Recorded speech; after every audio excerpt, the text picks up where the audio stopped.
નમસ્કાર દર્શક મિત્રો, દૂરદર્શન સમાચારમાં આપનું સ્વાગત છે। શરૂઆત કરીએ મુખ્ય સમાચારથી। જમ્મુ કાશ્મીરના નગરોટા વિસ્તારમાં આતંકવાદીઓ સાથેની અથડામણમાં સેનાના 2 જવાન ઘાયલ, તાલુકાની શાળાઓ બંધ કરાઈ। સાંબાના રામગઢ ખાતેની અન્ય અથડામણમાં પણ એક બીએસએફ જવાન ઈજાગ્રસ્ત।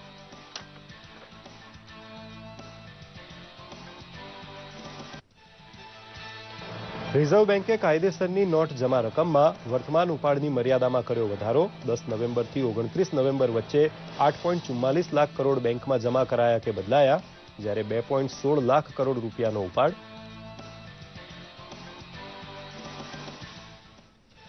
કાળું નાણું સંઘરી બેઠેલાને રહેમભરી વધુ એક તક। લોકસભામાં આવકવેરા સુધારા બિલ રજૂ। સંતાડેલી થાપણ સંપત્તિ જાહેર કરી 50% ટેક્સ અને પેનલ્ટી ચૂકવો અથવા ચાંપતી તપાસમાં પકડાઈને 85% જેટલી જંગી રકમ ગુમાવવા તૈયાર રહો। બંધ ચલણ ખાતામાં ભરવા માંગતા આમ આદમીને બેંક ખાતું ફટાફટ ખોલી આપવા ઠેર ઠેર યોજાઈ રહ્યા છે ખાસ કેમ્પ। તો વિમુદ્રીકરણ બાદ સમય જતા બેંક વ્યવહારો બન્યા છે સરળ, લોકોને લાંબી લાઇનમાંથી મળ્યો છે છુટકારો।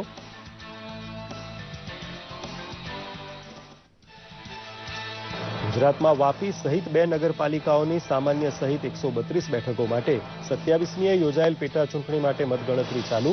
વાપી નગરપાલિકાના વોર્ડ નંબર 1, 2 અને 7 પર ભાજપાનો વિજય, તો ગોંડલ તાલુકા પંચાયતની 22માંથી 11 બેઠકો ભાજપાના ફાળે। બનાસકાંઠા જિલ્લા પંચાયત પર ભાજપાનો કબજો। ગુજરાતની 10,318 ગ્રામ પંચાયતની ચૂંટણી જાહેર થતા આદર્શ આચાર સંહિતાનો અમલ શરૂ। 27 ડિસેમ્બરે મતદાન બાદ 29 ડિસેમ્બરે યોજાશે મતગણતરી। 5મી ડિસેમ્બરે પ્રસિદ્ધ થશે જાહેરનામું।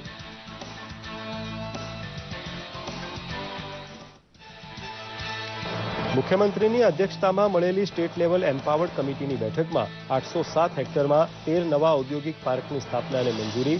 સુરત, પાટણ, વલસાડમાં 3 લોજિસ્ટિક પાર્ક પણ વિકસાવાશે।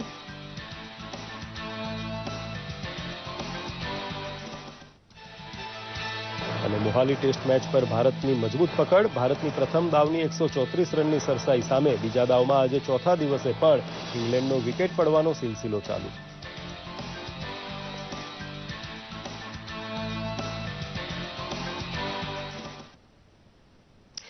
જોઈએ સમાચાર વિગતવાર।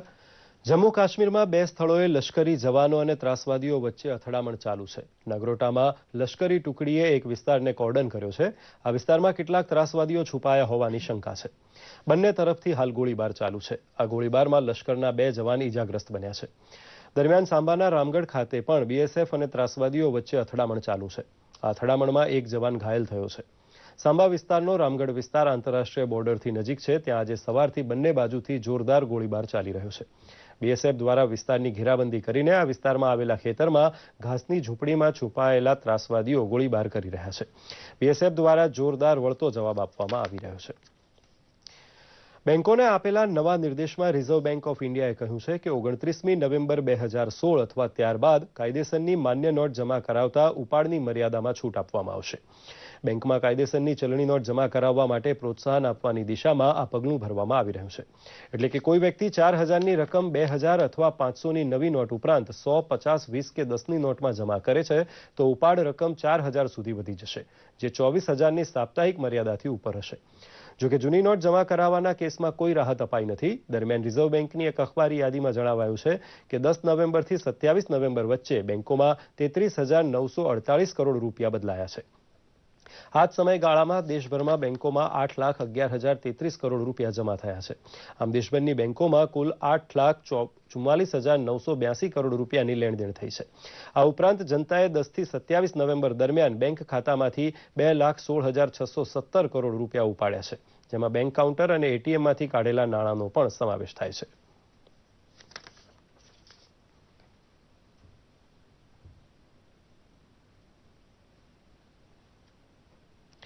લોકસભામાં આવકવેરા સુધારા ખરડો રજૂ કરી નાણામંત્રી અરુણ જેટલીએ ધન સંપત્તિ સંતાડીને બેઠેલા લોકોને વધુ એક તક આપી છે। કાળું નાણું મોટા પાયે સંઘરી બેઠેલાને દંડ કરવેરા ચૂકવીને કબૂલાતનો મોકો આપતી આ યોજનામાં 50% રકમ સરકારને ચૂકવી બાકીની અડધી રકમ સફેદ બનાવી શકાશે। બીજી બાજુ આ તક ઉઠાવવાની પણ જેમની તૈયારી નથી તેવા કરચોરોને સખત કાર્યવાહી સાથે પકડાય તો 85% વેરો વસૂલવા કહેવાયું છે। બંધ થયેલી 500 તથા 1000ની નોટમાંથી રોકાણ કરવાની તક આપતી યોજના પણ રજૂ કરાઈ છે, જે હેઠળ પ્રધાનમંત્રી ગરીબ કલ્યાણ યોજનામાં રકમ મૂકવાની રહેશે. 30% ટેક્સ ભરીને આ યોજનાનો લાભ લેનાર પોતાનું થોડું ઘણું ધન બચાવી શકશે.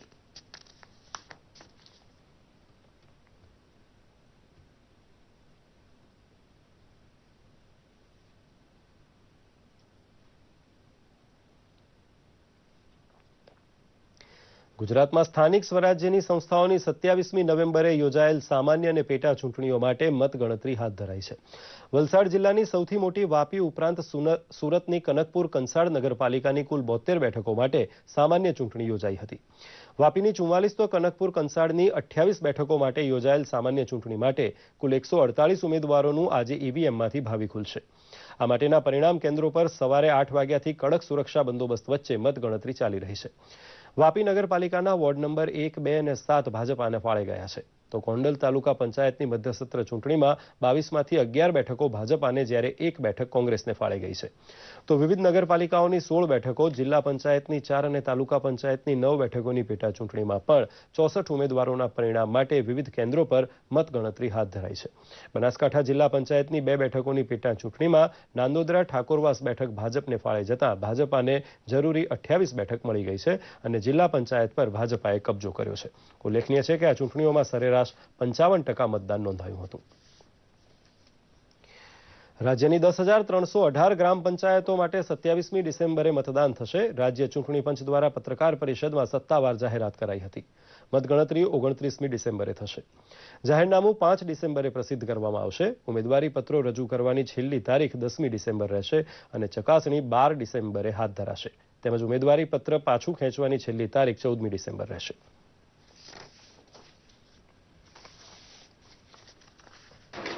5/12/16 રોજ જાહેરનામા પ્રસિદ્ધ થશે.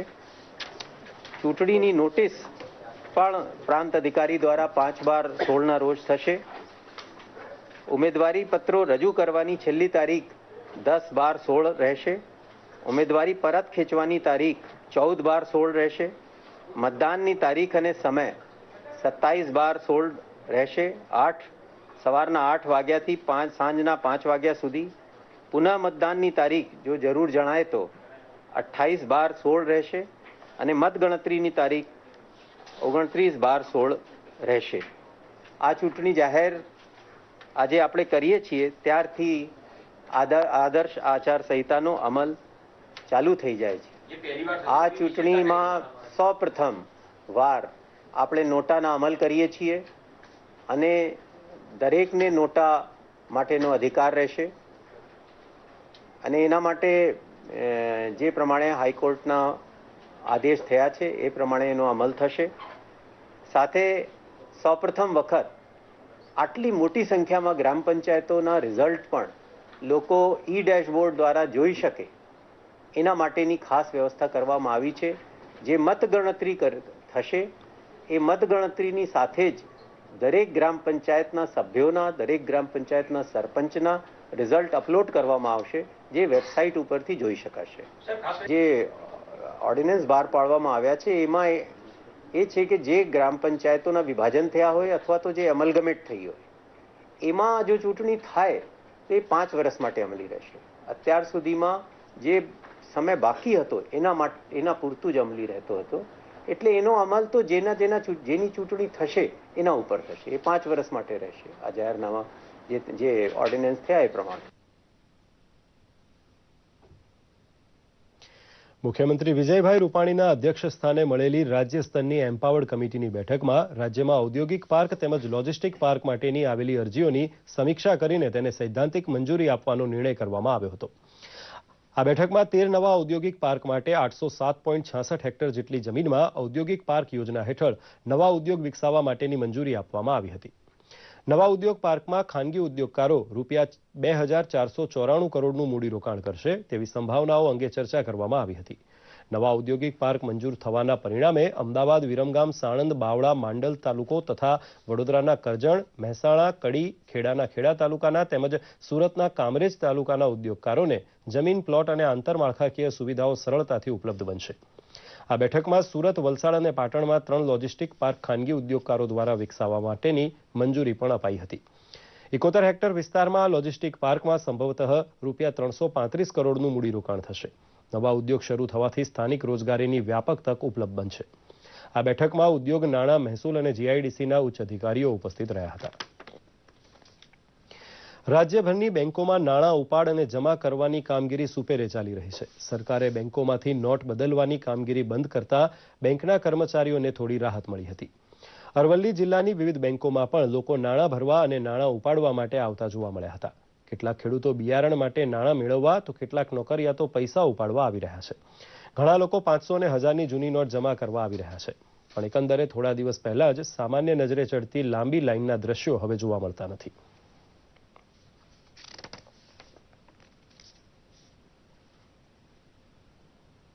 જે બેંક આપે એ આપણે પૈસા લઈને આપણું કામગીરી ચલાવવાની સાથે સારું ચાલે છે. क्योंकि सरकार ने जो नोटबंदी के लिए जो एक्सचेंज का फैसला लिया है वो बहुत अच्छा लिया, उससे बहुत कम हो गई है भीड़ और ना बंद हो गई है एक्सचेंज का, तो इससे तो भीड़ खत्म हो गई है.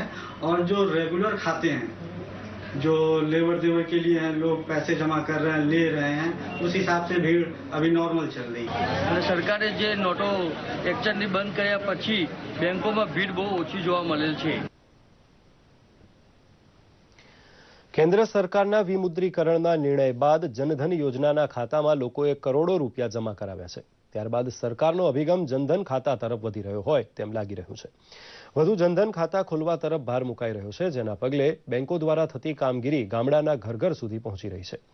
આદિવાસી વિસ્તારના ગામડાઓમાં જનધન યોજનાને લઈને આદિવાસી લોકોમાં ભારે ઉત્સાહ જોવા મળી રહ્યો છે.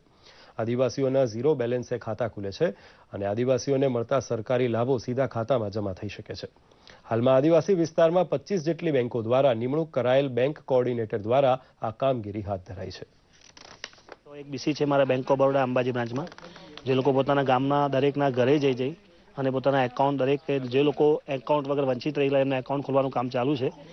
અને આ લોકોનો બહુ ખુશ પણ છે આદિવાસી પ્રજા, કારણ કે એ લોકોને એકાઉન્ટમાં ડાયરેક્ટ પૈસા જમા થાય, જેના કારણે એમને જે પૈસા ખવાઈ જવાની ટેન્શન હતી એ બી ટેન્શન દૂર થયેલું છે. અને હાલની તારીખ તબક્કે પૂરજોશમાં એ કામ દરેક બેંકના એજન્ટો મતલબ બીસી લોકો પોતે કામ કરી રહ્યા છે. જન યોજનાના ખાતા ખોલાવે છે, અમારે ઘરે ઘરે આવીને ખાતા ખોલાવે છે. અમારા આ ખાતા ખોલવામાં બહુ ફાયદો થાય છે. અમારા જે ખાતામાં પૈસા આપશે એ લોકો કોઈ ખાઈ શકશે નહીં. આ યોજના, સરકારી યોજના, આ અમારા માટે બહુ લાભ છે. એ યોજનામાં અમારે સારો ફાયદો છે. અમારે કઈ ગામમાં કે બેંકમાં જવું પડતું નથી, ઘરે આવીને ખાતા ખોલાવી આપ્યા છે.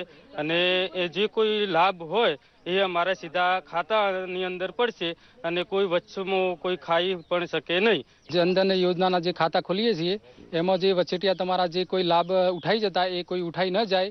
અને હવે પછી તમે બેંક ઓફ બરોડામાં જો ઝીરો બેલેન્સથી ખાતું ખોલાવશો તો તમારા સીધા એકાઉન્ટમાં તમારા જે કોઈ સરકારી લાભ હશે એ આવી જશે.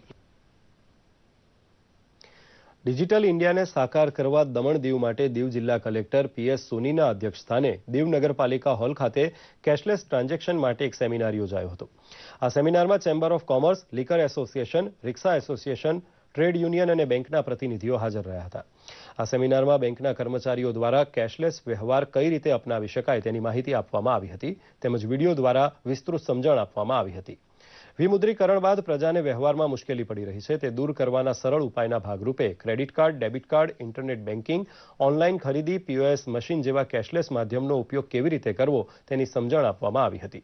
આ કેશલેસ માધ્યમો અપનાવવા કોલેજ અને પોલિટેકનિકના વિદ્યાર્થીઓને તાલીમબદ્ધ કરાશે. ત્યારબાદ તેઓ ઘેર ઘેર જઈ નાગરિકોને સ્માર્ટફોનમાં મોબાઈલ એપ ડાઉનલોડ કરીને વ્યવહાર કેવી રીતે કરી શકાય તે પણ શીખવશે. એની પણ માહિતી આપવામાં આવી, જેમ કે અમે કોલેજના વિદ્યાર્થીઓને અને પોલિટેકનિકના વિદ્યાર્થીઓને ટ્રેનિંગ આપશું અને ત્યાર પછી એમને ઘરે ઘરે મોકલાવશું કે જે લોકોની પાસે સ્માર્ટફોન છે એમને એ મોબાઈલ એપ્લિકેશન ડાઉનલોડ કરી આપે અને એમાંથી કઈ રીતે ટ્રાન્ઝેક્શન કરવું એ સમજાવશે એમને.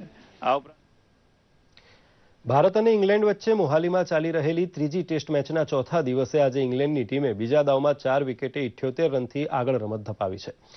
આજના સવારના સેશનમાં ગેરેથ બેટીને રવિન્દ્ર જાડેજાએ LBW આઉટ કરીને પેવિલિયનનો માર્ગ બતાવ્યો હતો, જ્યારે જયંત યાદવની ઓવરમાં બટલર 18 રને જાડેજાના હાથે કેચ આઉટ થયો હતો.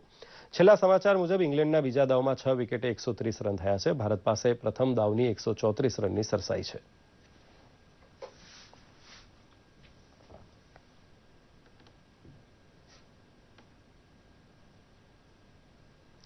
તો આ સાથે જ આ સમાચાર બુલેટિન અહીં સમાપ્ત કરીએ છીએ. નમસ્કાર.